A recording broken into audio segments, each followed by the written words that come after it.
রাতের অন্ধকারে ঝমঝম শব্দে মন্দির চত্বরে ঘুরে বেড়ান স্বয়ং মা কালী। কারণ তারা লক্ষ্য করেছিলেন মায়ের পায়ে ধুলো লেগে আছে। শুধু এখানেই শেষ নয়, মা নিজে মন্দিরের পূজারীর কাছ থেকে খেতে চেয়েছিলেন চাল কলা। তাই তড়িঘড়ি ছুটে গেছিলেন মন্দিরের পূজারী মাকে দর্শন করতে।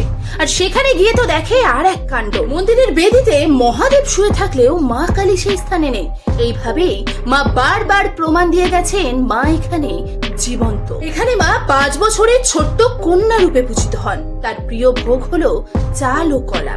এবার জানতে ইচ্ছা করছে নিশ্চয় কোথায় এই অলৌকিক মন্দির। তার জন্য বেশি দূর না, খাস কলকাতাতে রয়েছে মা কালীর এই অলৌকিক মন্দির। মহালয়ের পূর্ণ লগ্নে মায়ের আবির্ভাব তিথি। জানা যায় ওই দিনই মন্দিরের পূজারীকে মা স্বয়ং দর্শন দিয়েছিলেন। বলছি কলকাতার জীবন্ত কালী মা শ্যাম সুন্দরীর কথা। আজকের এই তথ্য ভালো লাগলে একটি লাইক, চ্যানেলে নতুন এলে